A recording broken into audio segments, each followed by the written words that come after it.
मी सन्माननीय राजसाहेबांना ठाणे जिल्ह्याच्या वतीनं महाराष्ट्राच्या वतीनं विनंती करतो की आपण आपले उद्बोधक विचार मार्गदर्शन या महाराष्ट्राप्रती अर्पण करावे.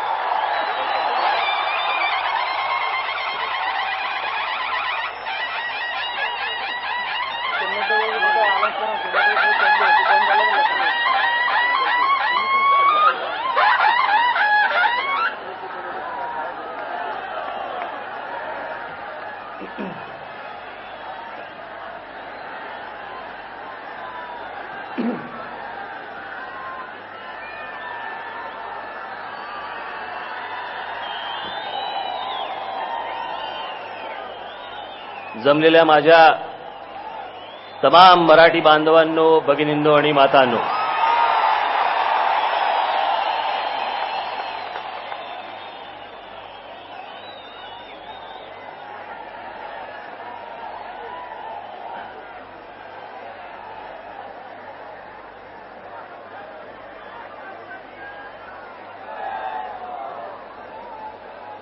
भाषणाला सुरुवात करण्यापूर्वी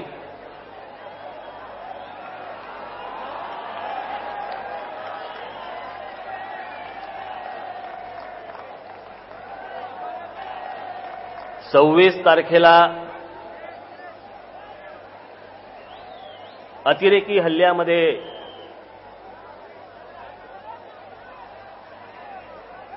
शहीद झालेल्या आपल्या पोलीस जवानांना आपण 1 मिनिट उभं राहून इथे श्रद्धांजली अर्पण करायची आहे.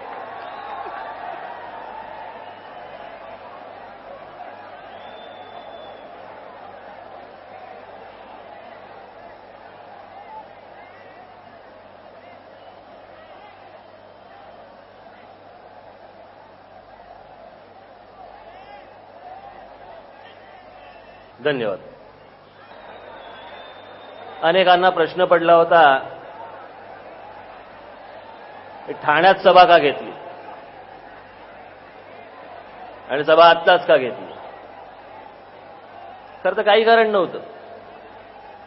काही जण सांगा होते पत्रकार परिषद घ्या, काही जण सांगा होते की सभा घ्या.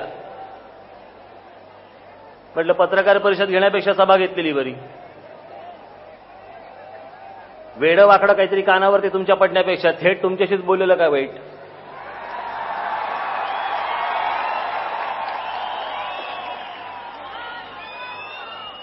आणि नंतर विचार केला की म्हटलं ठाण्यात का सभा घ्यायची.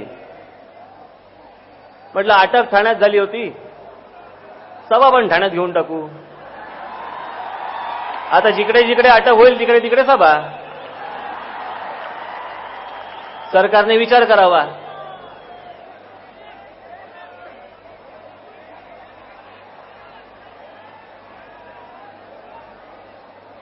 अटक झाली त्या दिवशी काय काय झालं, काय काय घडलं.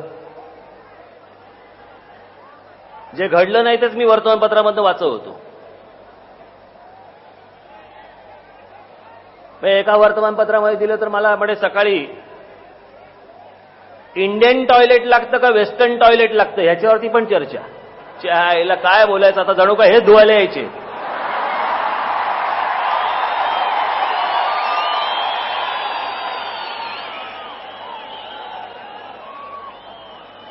मी रत्नागिरीवरनं निघालो तिकडे. मला माहिती होतं जेव्हा माझ्या सर्व सहकाऱ्यांना जेव्हा रात्री उचलायला सुरुवात झाली आदल्या दिवशी, मला कल्पना होती मला हे हात घालणार आणि माझी पूर्ण तयारी होती. मला जेव्हा तिकडे गाडीमध्ये बसवलं त्यांनी, आता माझ्या डावीकडे पूर्ण आवाज बंद हवा, मला पूर्ण आवाज बंद. रत्नागिरीला ज्या वेळेला 2-2:30 वाजता मला पोलीस न्यायला आले, म्हटलं चला. गाडीमध्ये बसलो, आपला माझा मानेचा पट्टा लावला, कमरेचा पट्टा लावला, बसलो गाडीमध्ये. सकाळची वेळ होती, थंड होतं. आलो इथे. मग त्या काय ती बँड्रा कुर्ला कॉम्प्लेक्सच्या पोलीस स्टेशनला आणलं मला. आता बस रे, जेवढे उभे आहेत तेवढे उभे राहू दे. आता कोणी बसा करू नका, आता शांत उभे राहा.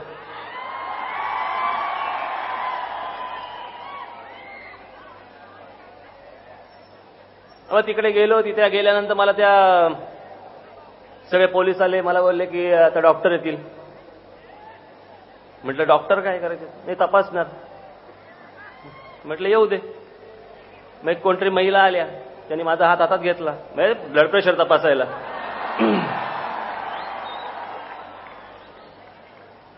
आणि त्यांनी ब्लड प्रेशर तपासलं. नॉर्मल.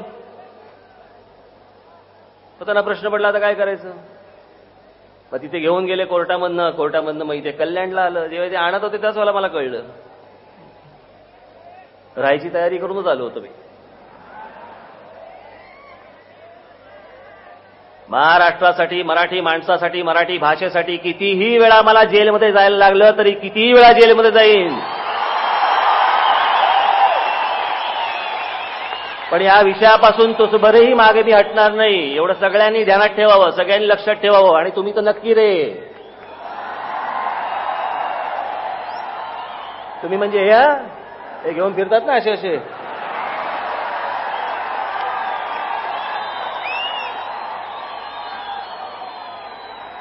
नाही आपले मराठी चॅनलवाले नाहीत.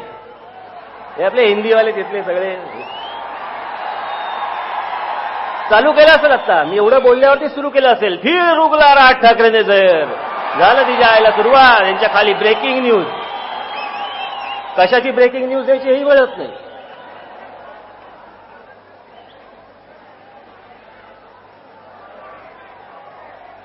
खरं तर ही सभा मी 18 तारखेला घेणार होतो. 17, 18 काहीतरी 19 काहीतरी शनिवार रविवार होता मागच्या वेळेला. पण मला सांगितलं इथे काहीतरी कार्यक्रम आहे त्याच्यामुळे घेता येणार नाही. मग मला त्यांनी विचारलं 24 तारीख रिकामी आहे. 24 तारीख चालेल का? म्हटलं 24 तर 24. आता 24 तारीख दिली. मला काय माहित तो उत्तर प्रदेश दिन वगैरे काहीतरी साजरा होत होतो.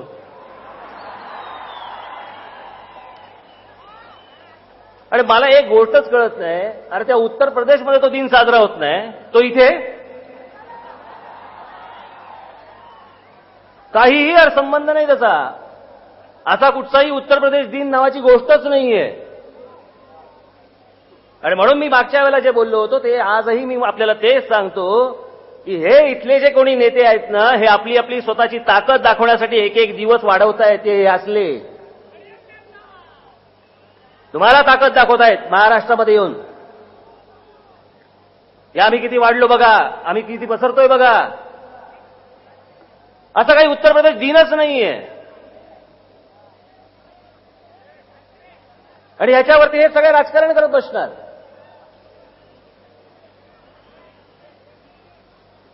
माझं संरक्षण काढून घेतलं. काय मूर्ख सरकार आहे. ह्याला म्हटलं संरक्षण होतं म्हणून मी बोलत होतो.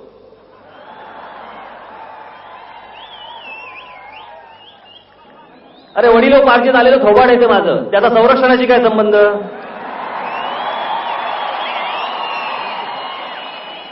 जे महाराष्ट्राच्या योग्य आहे त्यांनी बोलणारच. तुम्ही संरक्षण द्या आणि त्या संरक्षण काढा. माझं खरं संरक्षण हे समोरचं, हे जे समोर बसलंय ना,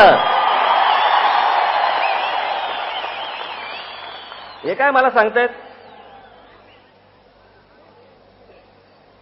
आज जेव्हापासून हे सगळं संरक्षण काढून घेतलं, आपले सर्व पक्षाचे माझे सगळे सहकारी रात्रंदिवस माझ्या घरावरती पहारा देतात.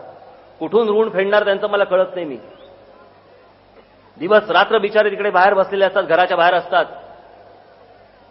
आळीपाळीने एक दिवस लावून प्रत्येकाचा लावून असे प्रत्येक जण तिकडे बसलेले असतात. कित्येकदा मी घरात जेव्हा बाहेर पडतो मला कळत नाही यांच्याशी मी काय बोलावं. एक एक अख्खा दिवस ते सगळे रात्रंदिवस तिकडे बसलेले असतात. रात्री पहारा देत असतात. हे सगळ्यात महत्वाचं.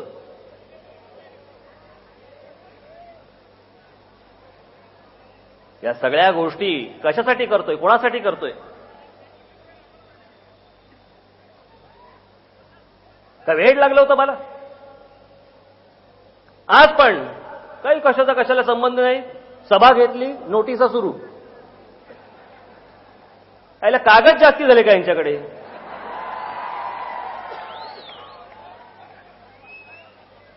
प्रक्षोभक बोलू नये, हे करू नये, ते करू नये. मग तुम्हीच बोला येऊन.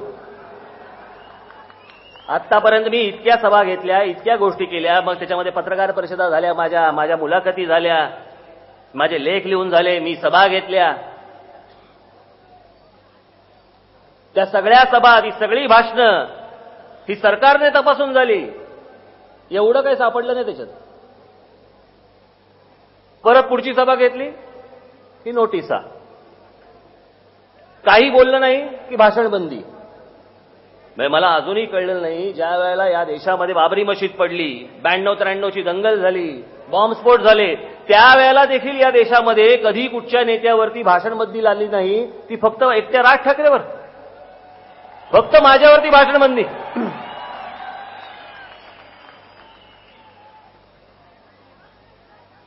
ही भाषण बंदी कशाची आहे माहितीये का? हे दिल्लीमध्ये बसलेल्या सगळ्या लोकांसमोर नतमस्तक होणारे आमचे महाराष्ट्रातले राज्यकर्ते दळिद्री, यांच्यामुळे ही भाषण बंदी, यांच्यामुळे.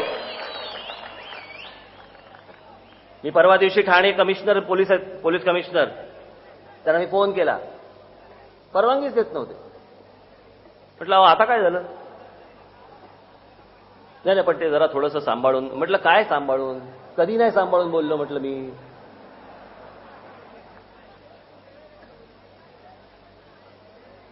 नाही, या सगळ्या गोष्टी करत असताना मी त्यांच्याशी हा सगळा विषय बोलत होतो. मी त्यांना म्हटलं एक गोष्ट करा, म्हटलं तुम्ही मला आणि माझ्या सहकाऱ्यांना नोटिसा पाठवायच्या अगोदर या हिंदी आणि इंग्रजी चॅनलला पहिल्या नोटिसा पाठवा की तुम्ही वेळवाकडं काहीतरी या देशामध्ये दाखवत बसू नका म्हणून.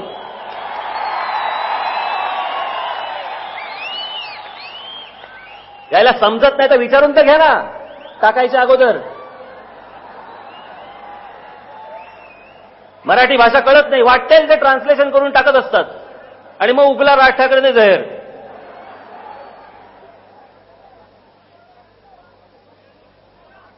यांच्या टीआरपीसाठी या सगळ्या गोष्टी चालणार. हे बघा इथे माझ्याकडे आता इंडिया टुडेचा आत्ता गेल्याचा इश्यू आहे. ज्या इंडिया टुडेमध्ये आतमध्ये त्यांनी जाहिरात केली आहे. कोणी जाहिरात केली? आज तक. त्यांना आता काही करायचं नाही आणि नंतरही काही करायचं नाही. त्या बिचाऱ्यांचं काही नाही, ते आपलेच आहेत. हे यांचे मालक बसलेत दिल्लीत, यांचा काही संबंध नाही या पोरांचा. हे सगळी मराठी पोरं आहेत. नाही तर घ्यायला एकेकाला कोपच्या, तर असलं काय करू नका. हे आपलेच आहेत ते सगळे. त्यांचा काय दोष? ते आपले इथे फुटेज घेणार आणि तिकडे पाठवून देणार. विल्हेवाट टेला होतात. हे नाही, माझ्या नावाने बोंब बोंब बोंब मारायची.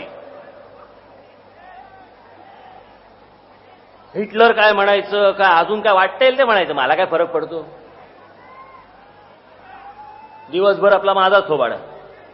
अरे आता काय तिथे काय, बस करा ना आता. काय चाललंय काय तिकडे आता?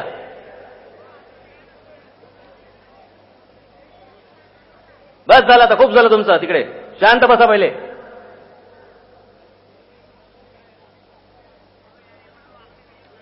हे आजतक जाहिरात केली. त्या कसली जाहिरात?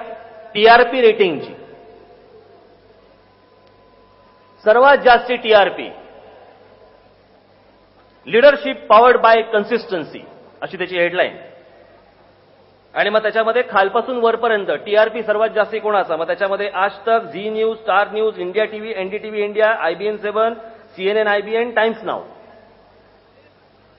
ओबामा विक्ट्री सर्वात जास्ती, सगळ्या ठिकाणी सर्वात जास्ती आज तक. Obama victory 18.7. ट्रस्ट वोट, विश्वासदर्शक ठराव जो झाला आता मनमोहन सिंगांचा, ट्रस्ट वोट किती? टीआरपी 19.3, सर्वात जास्ती त्यांचा. दिल्ली ब्लास्ट, बॉम्ब ब्लास्ट झाले ते 21.7. मुंबई टेरर अटॅक आता जो झाला तो 22.1. Bindra's gold medal 23.5. Rail budget 34%. Union budget 36.2. आणि राज ठाकरे कॉन्ट्रोवर्सी 41.4. हेच असे टाळ्या मारायला ईडे बनवतात आपल्याला. दिवसभर आपलं तेच दाखवत बसतात. ये गाडी से उतरे, ये गाडी में चढे, ये गाडी आगे निकली, ये गाडी पीछे आई, एवढंच. अजून काही नाही. अभी निकलने वाले हैं, अभी निकलते ही होंगे, अभी बाहर आ गए हैं, देखे कुत्ते के साथ खेल रहे. अरे तुला काय आहे की नाही फुटेज बिटेज, किती वेळ वाया घालवतो लोकांचा. यांना कोण देणार नोटीस? यांच्या दिल्लीमधली माणसं, यांच्या इथल्या ऑफिसमधली माणसं ज्यावेळेला वेडं वाकडं करून ज्यावेळेला तिकडे दाखवत असतात लोकांना, नाही ते गैरसमज तुम्ही लोकांमध्ये पसरवत असता. काही तमाशा बनवून ठेवला सगळा. इतका महत्वाचा आणि गंभीर विषय तुम्हाला जर समजत नसेल तर नुसते तमाशे कसले करता, धंदा करता याच्यावरती.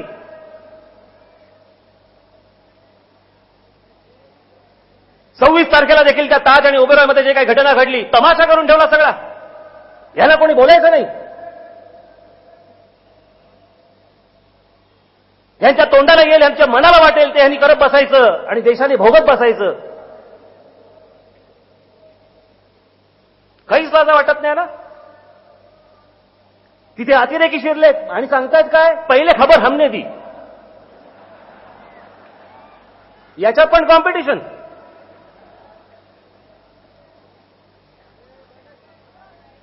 या लोकांना विचारणार कोण, या चॅनलवाल्यांना?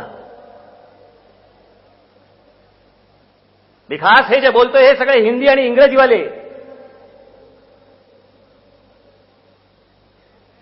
या सगळ्या गोष्टींवरती देश नाचवत बसायचा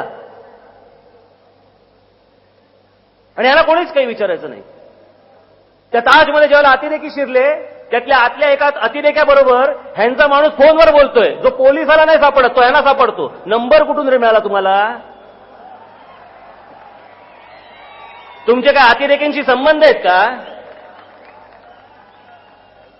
ह्यांना बरोबर नंबर मिळतात. हे फोनवरती त्यांच्याशी बोलणार. जेवलास का? कशासाठी एवढं करतोस तू? काय हवंय तुला?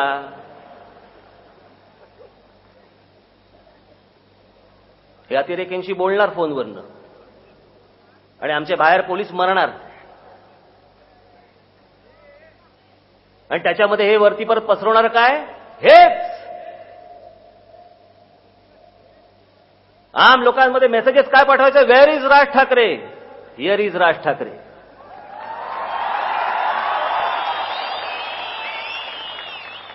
आणि हे जर संपवायचं असेल ना या सगळ्या गोष्टी, या राज ठाकरेच्या हातामध्ये सत्ता देऊन बघा, परत कोणाची हिंमत होते का फक्त बघा तुम्ही. आणि गंमत म्हणून मी बोलत नाही. मला फालतू पोकळ धमकी द्यायची गरज नसते.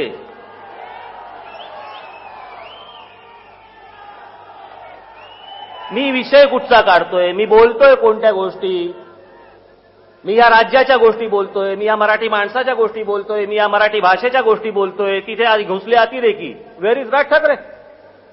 यायला कशाला काही संबंध आहे का?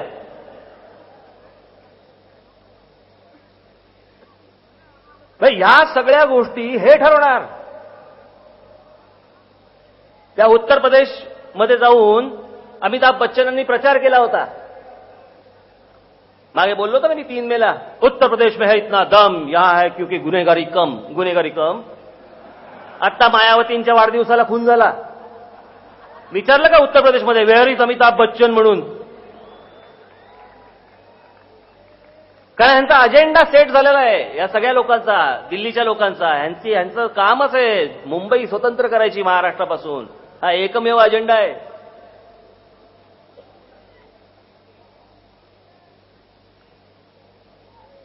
यांचे बापजादे खाली उतरले पाहिजेत.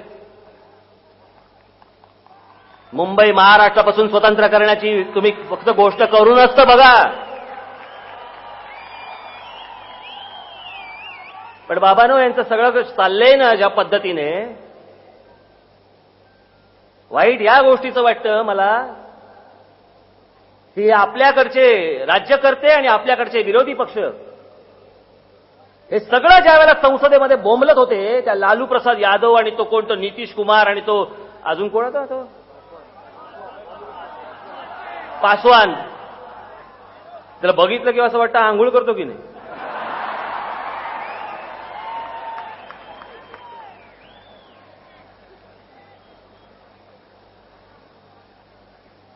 सगळे कसे एकत्र आले बघा. तुम्ही दक्षिणेकडे जा, त्यांच्या प्रश्नावरती कुठच्याही पक्षाचे असतील पण खासदार एकत्र येतात, एकत्र बोलतात, एकत्र भांडतात. पक्षीय वैचारिक मतभेद बाजूला सोडतात. अशा वेळेला ज्या वेळेला राज्याचं हित, राज्यातल्या लोकांचं हित, भाषेचं हित ज्या वेळेला तिकडे येतं त्यावेळेला सगळेजण एकत्र येतात. एकमेकांचे चेहरे न पाहणारे सगळेजण लालू प्रसाद यादव आणि पासवान आणि हे सगळे लोक या सगळ्या प्रकरणामध्ये बरोबर एकत्र आले. तो कोणतरी एक मुलगा बसमध्ये चढून फायरिंग करतोय, सगळ्यांना दिसतंय. आमच्या महाराष्ट्रातल्या पोलिसांनी त्याला गोळ्या घातल्या आणि त्याला मारलं. आमच्याच लोकांना विचारतायत, पोलिसांवरती म्हणे इन्क्वायरी लावा. त्याला साधं पकडता नसतं का आलं? रिव्हॉल्वर त्याच्या हातात, एकाच्या पहिल्यांदा मांडीत गोळी घातलेली त्यांनी, सगळ्यांना बसमध्ये धमकवलेलं. पोलिसांनी त्याला सरेंडर हो म्हणून पण सांगितलं. त्यानंतर पण न होता पोलिसांनी काय करायला पाहिजे होतं? त्यांनी अजून जर 4-5 जणांना मारले असते तरी तुम्ही पोलिसांनाच दोषी धरलं असतं, आणि त्याला मारलं तरी तुम्ही त्यांनाच परत दोषी धरताय. काय अपेक्षा तरी काय? आता पण 26 तारखेला आमचे तुकाराम होंबाळे यांनी ती गन पोटात धरली, त्याच्या सगळे पोटात गेल्या गोळ्या, आतमध्ये गेल्या गोळ्या. एवढी आमची माणसं सही झाली. अहो, एक अतिरेकी सापडून दिला पण आमच्या महाराष्ट्राच्या